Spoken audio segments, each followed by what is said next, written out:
part of what we're going to do is going to be a little bit of fun, but mostly I'm going to talk to you about a very serious next step in your life, getting your law practice started.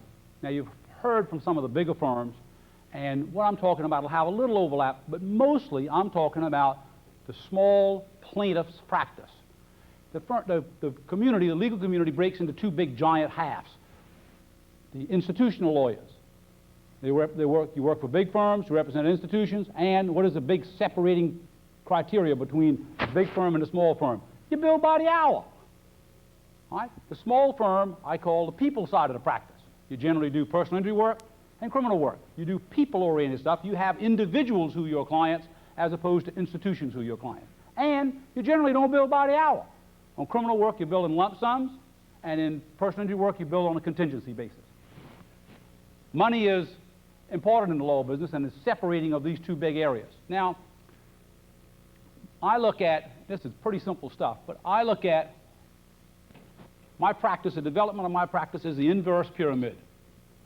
Over the years, my practice is supposed to get bigger and broader and wider because each person I touch becomes my emissary back into the community.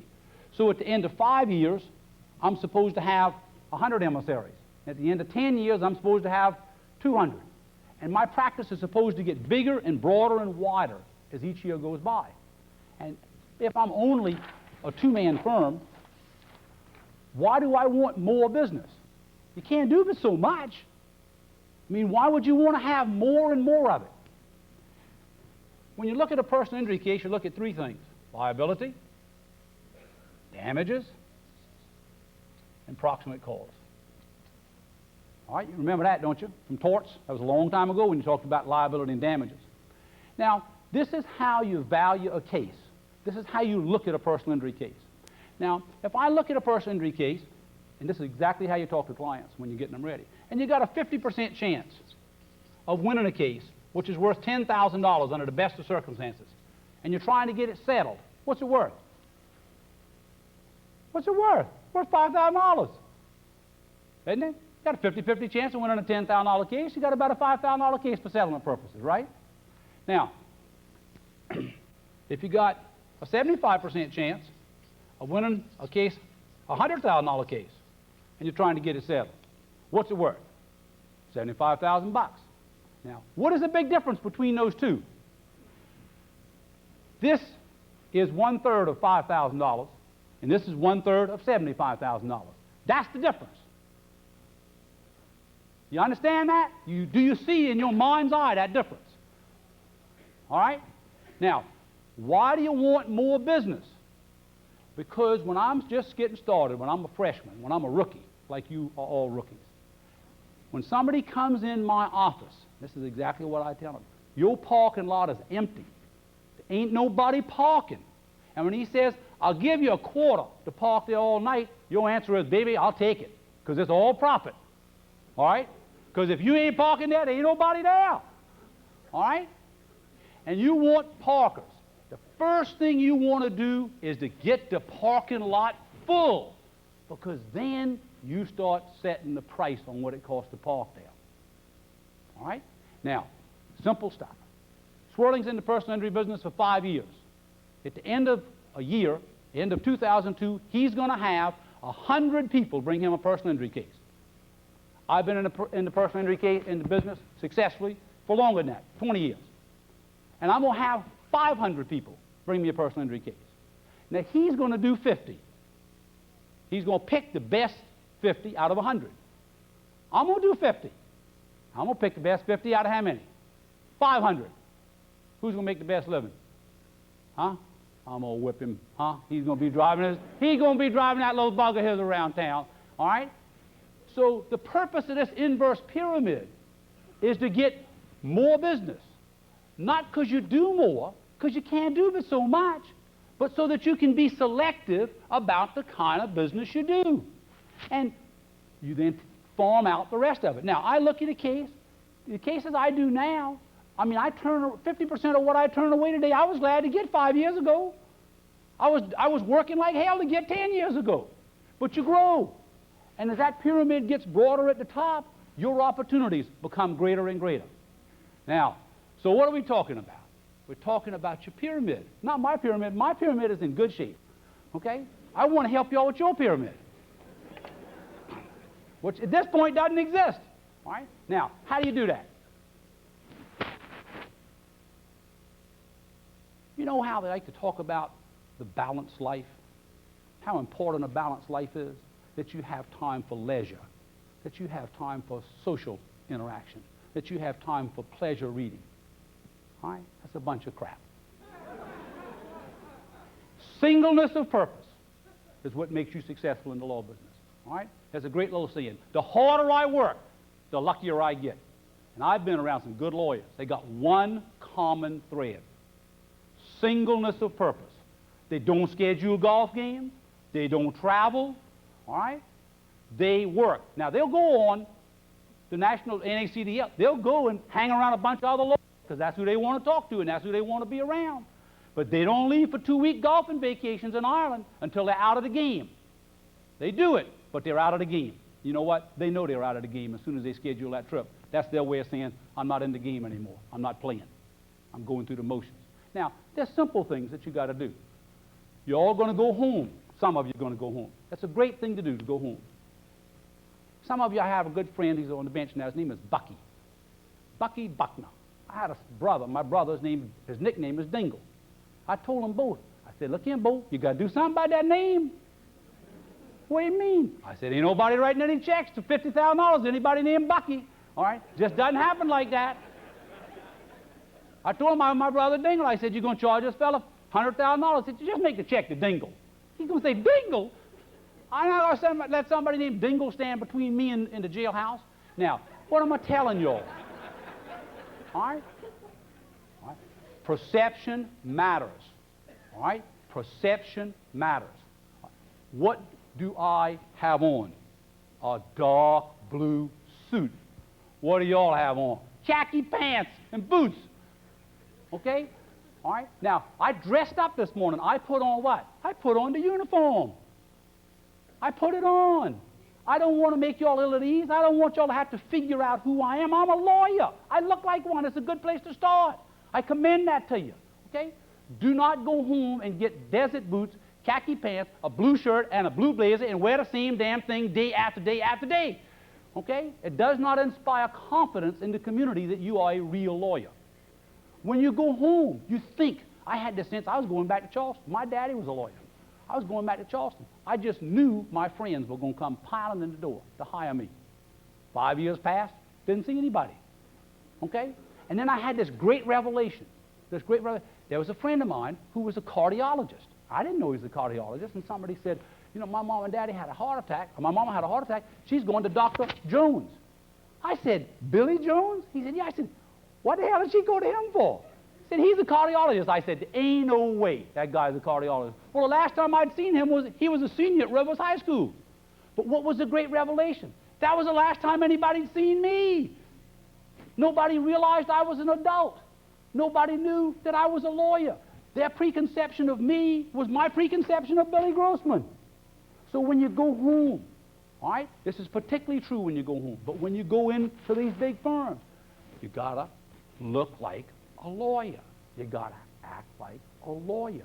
This marketing concept, and this is the big division, am I going to advertise, am I not going to advertise? Well, you're always advertising. You're always selling. Who are you selling? Come on, yourself. You're selling. Who are you promoting in the legal world? You're promoting yourself. I can tell you now, if you don't promote yourself, ain't nobody else going to do it.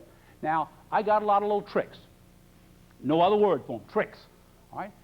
And I use them pretty effectively. If I gave you all 10 of them, that wouldn't make, you couldn't use all 10 of them. I give you 1 or 2 of them to give you a sense of how to be a little self-serving, how to be self-promotional, and how to get yourself in the game. Now, what I did lots of when I first started is you go to social functions and you see people, and there'll be a lot of, talking and drinking and having a big time. I always figured out a way to talk about me. I thought it was an interesting subject. I thought everybody ought to spend a little time on it, okay? You can drop the bait, they'll pick it up every time, all right? You say, you do some criminal work. You talk about a criminal case. And they all say the same thing. They cannot not say this. How do you represent a guilty person? All right? Somebody's going to ask you that. You know what the answer is? Oh, that's simple, Mrs. Jones. I do it for the money. I can tell you now, they're going to remember you as soon as you say it. They ain't going to like it, but they ain't going to forget you. All right? And I give them a little philosophical pitch. You know about the difference between legal guilt and moral guilt. You all are supposed to know that difference at this point in time, aren't you? You talk about legal guilt, presumption of innocence. Not that somebody is innocent, they're just presumed to be innocent. And you talk to them about moral guilt and how they were making moral judgments, and the only way to be legally guilty is to plead guilty or to be found guilty. And until that happens, while you may be morally guilty, and I give them that little pitch. You know how far that goes? Nowhere. All right? And so we talk on a little further, and I'll always look at them. Think about this now. This works. Say, Ms. Jones, you got a child? How old? 14, 15. You pick out somebody in their 30s, early 40s. You know they're going to have children. You know they're going to be in the teenagers. So I tell you what. If they ever get in trouble, if little Jack ever gets arrested, and in the middle of the night, Mr. Jones, if you want to make sure that justice is done, and if Jack has done wrong, he's punished, don't call me. If you want somebody to go get that little rascal and bring him home to your crying wife and get his ass out of trouble whether or not he's entitled to it, you give me a call. I'll do that for you. Because people want justice for everybody else. They want their child home. And they want a rough, tough, straight-shooting son of a bitch to go get him. All right? And that's me.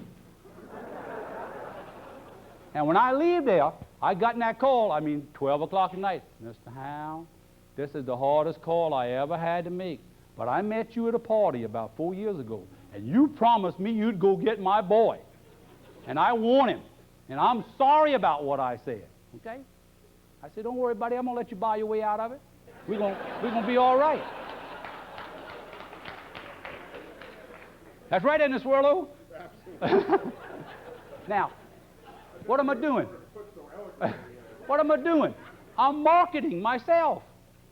I'm marketing I'm leaving that party, and there's some people that are saying, did you meet that guy Gedney, Howe? He's what? A fine fella? Interesting person to talk to? Well-read? No, they say, he's a lawyer. He takes that stuff pretty serious, too. He's pretty daggone hard-headed. Well, hope I don't need him. Okay? So that's another example. So you got to have good name. You got to look like a lawyer. You got to sound like a lawyer. You got to have an office that looks like what? Come on. A lawyer's office.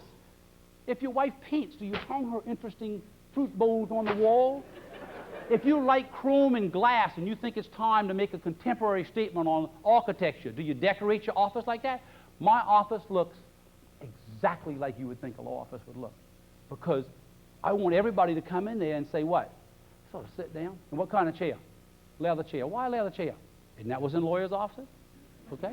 Have you seen dirty work people? That's who plaintiffs represent. We don't represent dressed up people. They don't like sitting on cloth chairs because it makes them dirty. They'll sit right down in a leather chair because you can wipe it right off. And they sit down. You know what they say? This damn guy must be a pretty good lawyer. This is a good-looking office. All right? He must get people a lot of money in these personal injury cases. All right?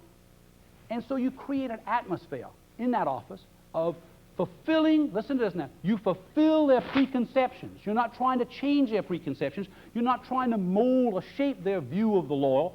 You're trying to say, you got a preconception? Here it is. Now, when you get pretty good at this stuff, start making some money. All right? And the practice people just start pouring in.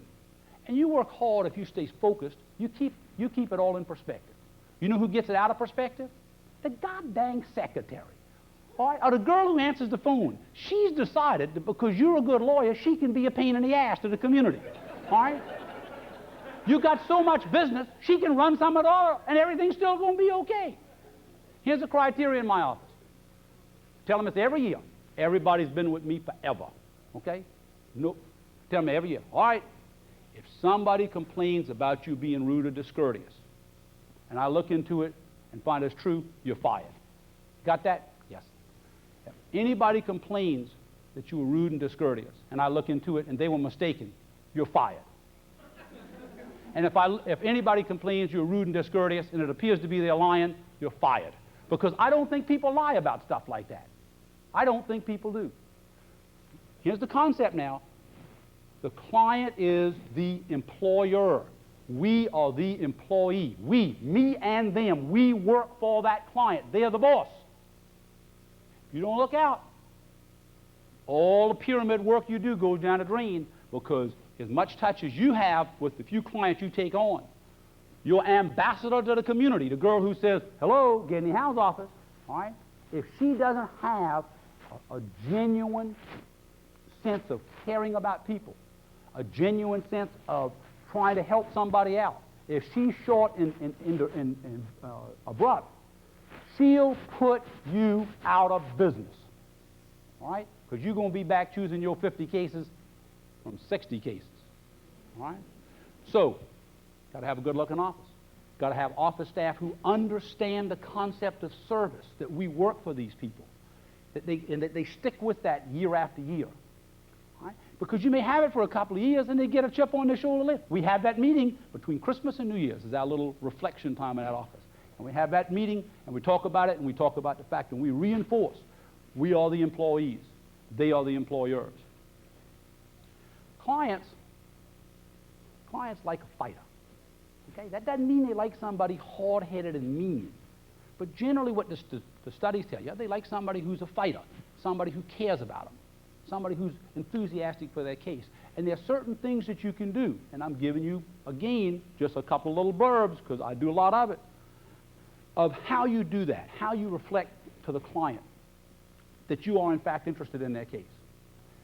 If we went to my office this afternoon at 2 o'clock, we pulled out 30 personal injury files, and we called 30 people at home or at work, how many of them would we get? About 5, max. People all over the place, running all over the place. So you get 5 people on the phone, you got 25 calls coming back in, right? Now, if you go down on Sunday afternoon between 3 and 4 o'clock, particularly if there's football being played, okay? You call 30 people on the phone, you're going to get 28 of them, all right? And they say, hello, Ms. Jones, this is Gedney Howe. How you doing? That's fine, Mr. Howe, what you doing?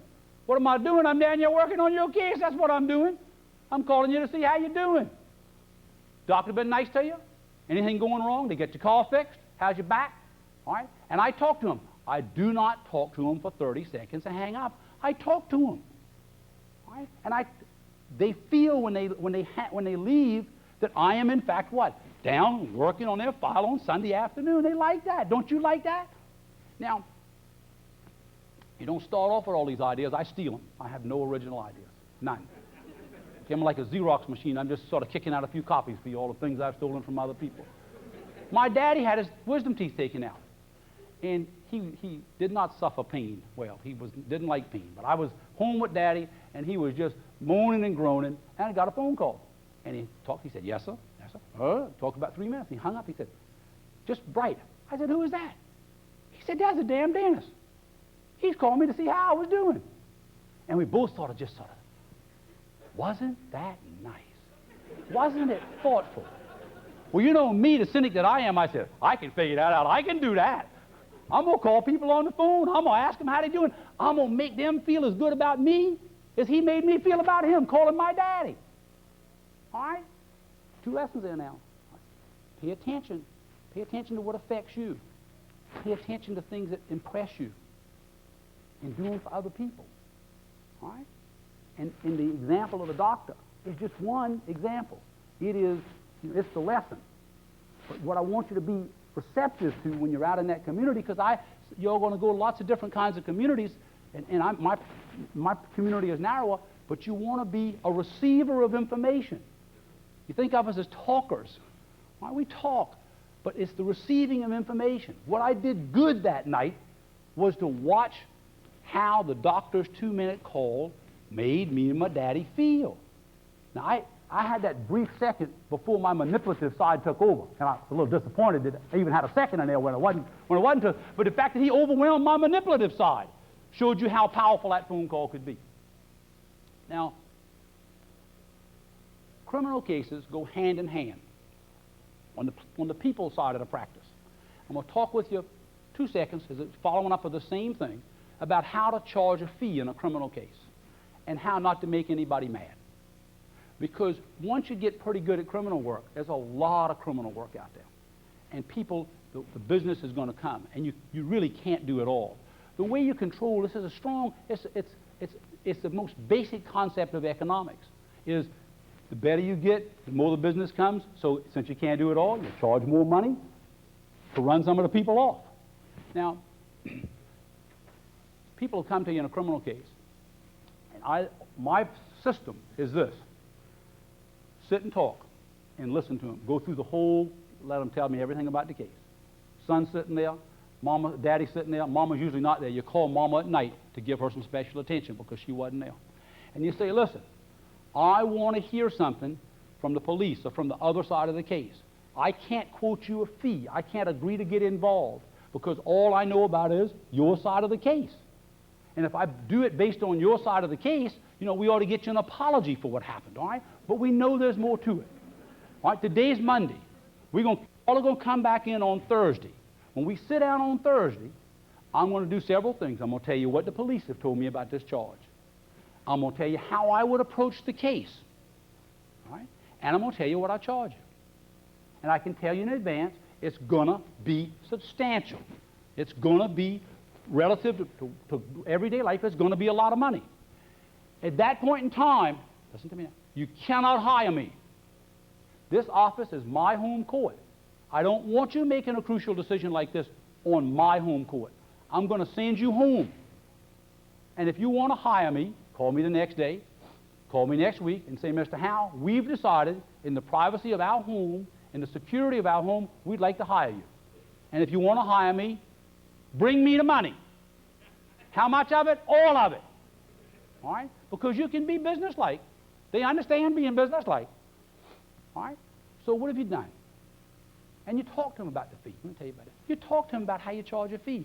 So they don't have the sense of that it's just some fanciful number you pulled out of the air.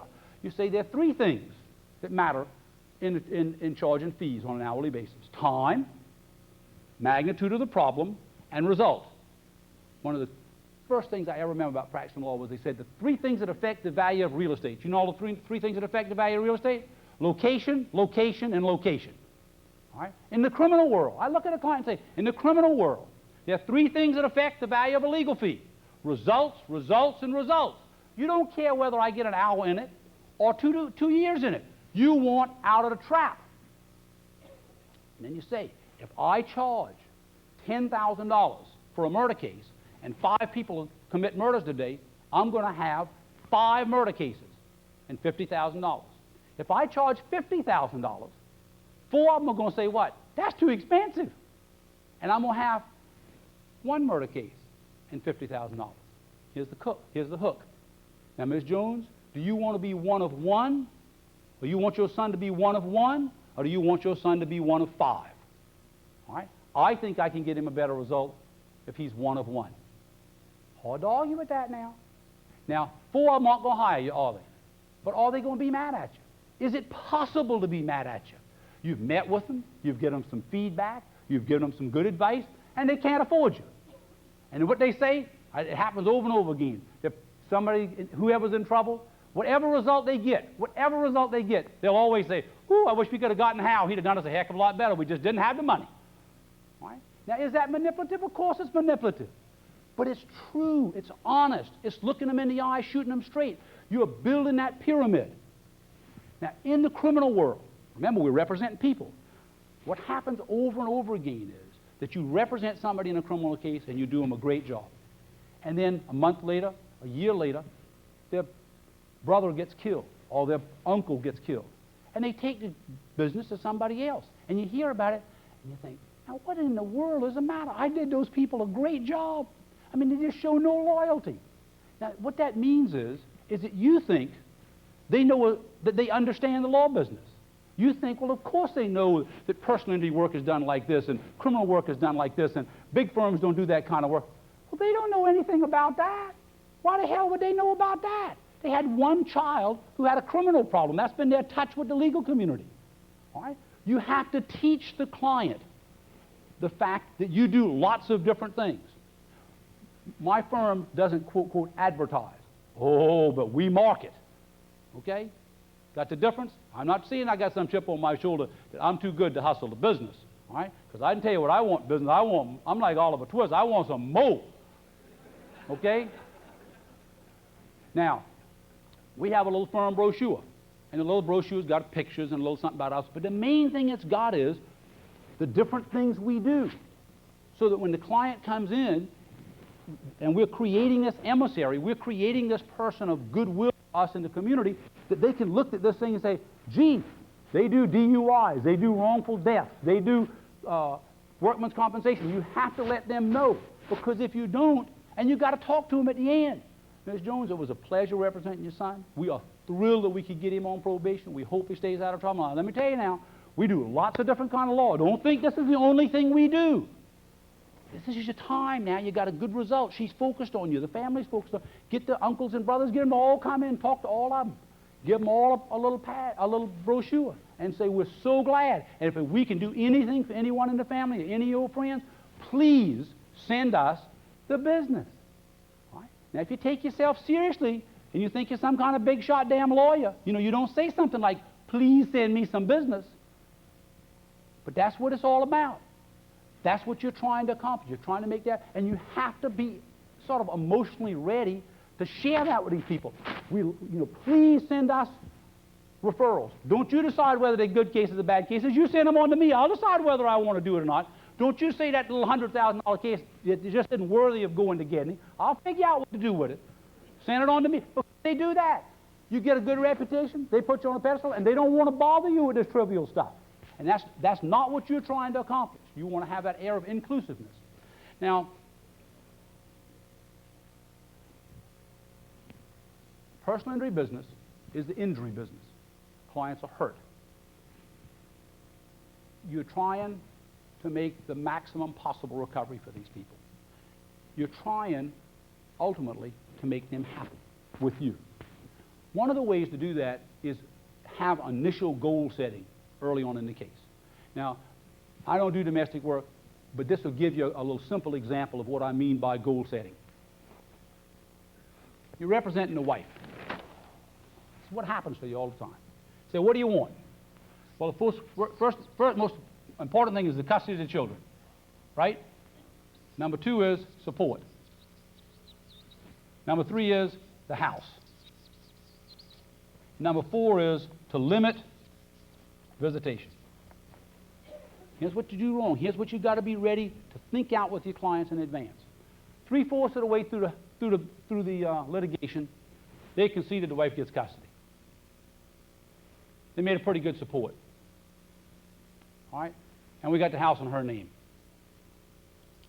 They want 2 weeks in the summer.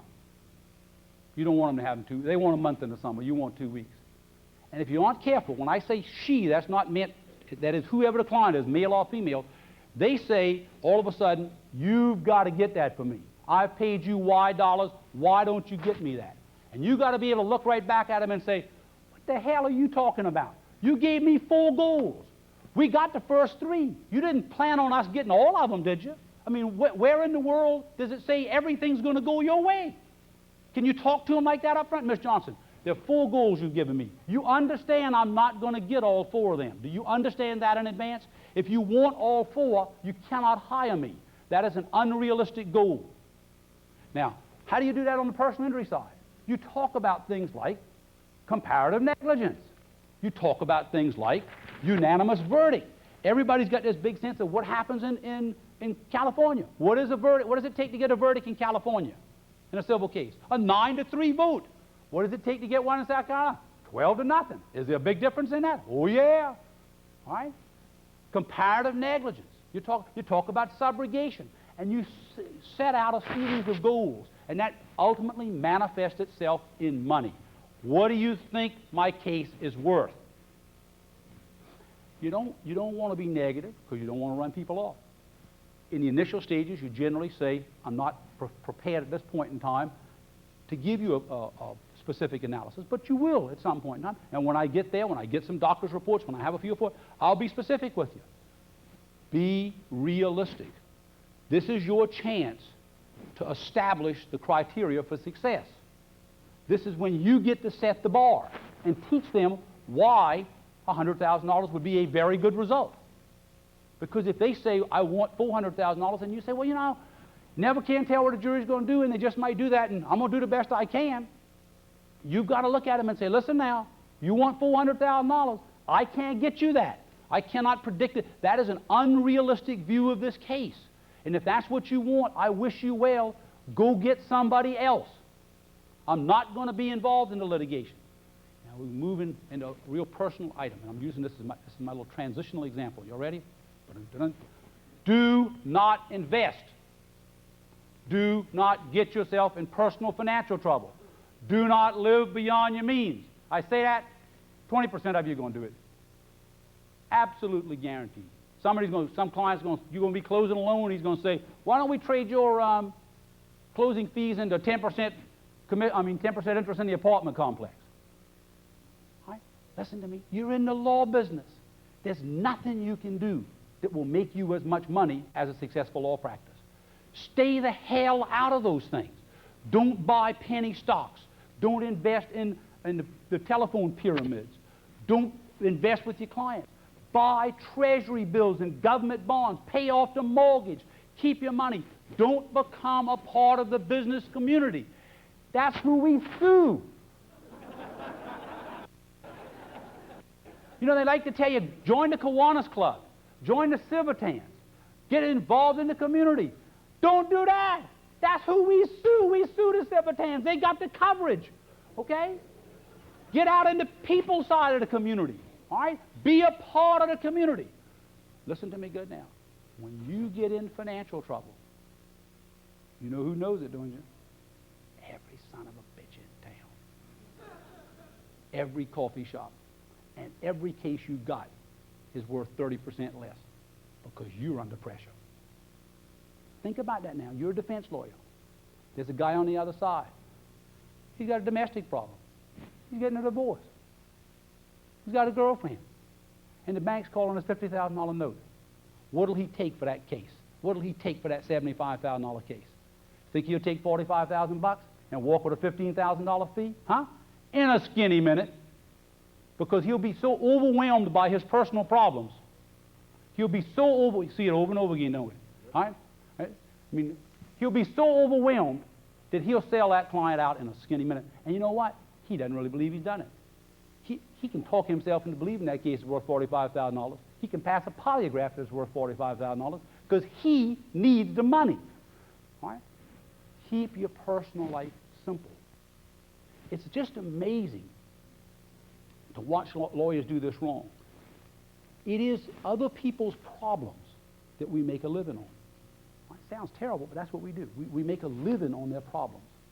And you watch them come in with their personal problems, and they are paralyzed. They can't make decisions because the enormity of that debt that they can't pay, might be $5,000, is paralyzing.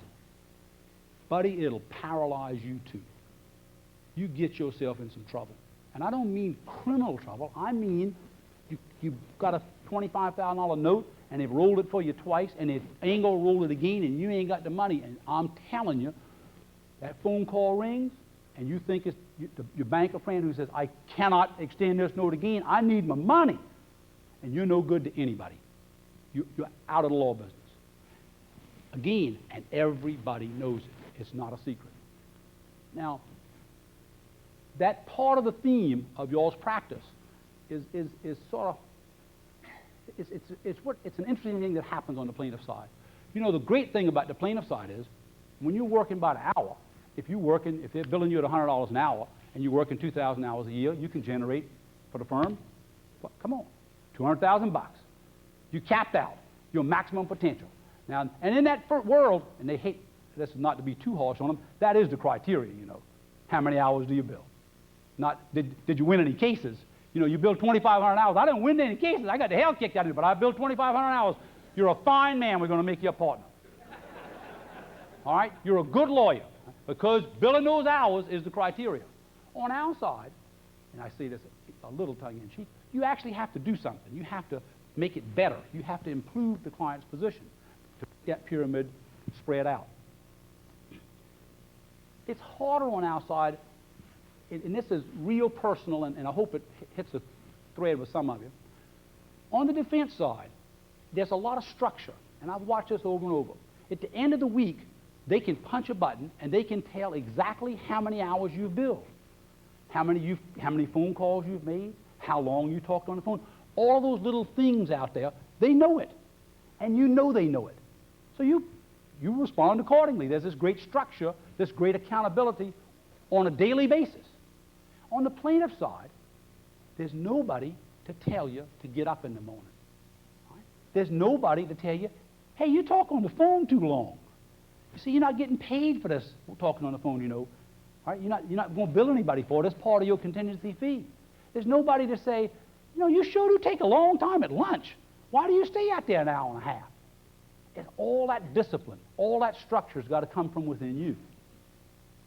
And that's why I push at you, and I'm getting ready to end. I want to end close to where we started, so I have a little sense of going full circle. Is this concept of singleness of purpose. There is a period in your life where you can have the luxury of a diverse life, or a more it's not now. It's not now. You have to approach this thing with an enthusiasm, with a vengeance. And in law school, I don't know how they say it now, but they used to say the law is a jealous mistress. I mean, I'd practiced 15 years for it. I understood what they meant. That means you've got to work like hell practicing law and not do anything else. All right? You've got to have the singleness of purpose. If you do less than that commitment, the overachievers, like myself, the excessive compulsive personalities, will whip you pretty good on a regular basis, because hard work does influence the outcome of a case. You've got to work that hard. You've got to have that kind of focus, not to win, but just to not lose, just to compete. But when you do, you grow. You know, you study that civil procedure, and you study that civil, and you read Gilbert's, and you read Jet Smith, and whatever kind of cliff notes you all have got out there now. But you know, about 3 days before the exam, you start studying it, how it sort of all of a sudden makes sense. Just the pressure of that, having that well, that's the way it is in the practice. You have to keep this intensity, and it's unrelenting. I mean, it is day after day, because something is peaking every day. There's not just exams at the end of 3 months. When you get an office full of work, every day there's a super important deposition in the morning. There's an appearance before court in the afternoon. There's a brief you're reviewing. All right? You have to keep this intensity. If you do, this is what I want to encourage you about. And this is something they laugh at me when I say this, okay? Some of you all have done real well in law school, and I congratulate you. Others, like myself, didn't do so well in law school. It's a wonderful thing that happens now. There's this line. It's called the beginning of your career. You know what? And we're all standing on it together. Good grades, they aren't ahead of you anymore, okay? They can have a wall full of amjurs, and they haven't got any edge on you at all. You're all starting right there. And you can start and work and run as hard, as fast as you can. Nobody controls how hard you work but you. Nobody controls your focus. Nobody controls your enthusiasm but you. And in law school, it would be frustrating to work real hard and to study real hard and to make a C, okay? It's not like that on the outside. Your hard work can overwhelm other circumstances, all right? And what I want you to do is, if you decide to open a small practice, if you decide to be on the plaintiff side, if you're not with a big firm, is I want you to sensitize yourself to not the specifics I've given you, but this sense of, I'm going back home. I want to do those things. I want to get off on the right foot in that community. I want them to start seeing me as a lawyer. Now, how am I going to do that? Gedney gave me a couple of examples, but how am I going to do that? All right? I want to have an office which is attractive. I don't want it to be too plush, because I'm just getting started. I want it to be physically comfortable for people. All right? I want to be aware of what's going on. I want to look for a way in this community for them to say, hey, this guy's a hustler. All right? He's in the law business. He's serious about this thing. He'll take my problem seriously. Not that he used to play second base on the baseball team, and I haven't seen him since then. All right? You want him to communicate, he was a hard worker on that baseball team, and he's a hard worker now. You want each one of these people you touch to go out into that community and say, what a fine man. Now, that's the plus side. The reverse side is this. Back to the economics. When there's a circle of 10 people, and somebody says, my brother lost his leg, got run over by a tractor-trailer truck, I'm thinking of calling Gedney Howe. And 2 people say, good lawyer. And a third one says, you know, I heard about him and my sister went to him. He wouldn't return her calls. Am I going to get the business? Not a chance. Should I get the business? Hell no. The community isn't going to reward you for being a slacker. You can make a living. You can eke it out. All right? If you do less than 100%, you can still make it. If you want to, within yourself, succeed at a level that you feel good about, where I end is where I started. You have to have focus. You have to have a singleness of purpose. You have to, at least at this point, not concern yourself with a balanced life, but to commit yourself to this practice and the community that you're a part of. And the good thing I can report to you is it will guaranteed pay off for you. You'll have your own practice in the sense of ownership. You'll have the opportunity to enjoy the bar and not just be billing by the hour, but be value billing for doing a good job. You'll have individuals, people who are your clients as opposed to institutions. All right? They will bake you cakes. They will overload you at Christmas time with bountiful things, and it feels good, and you will make more money than you can spend. Thank you very much.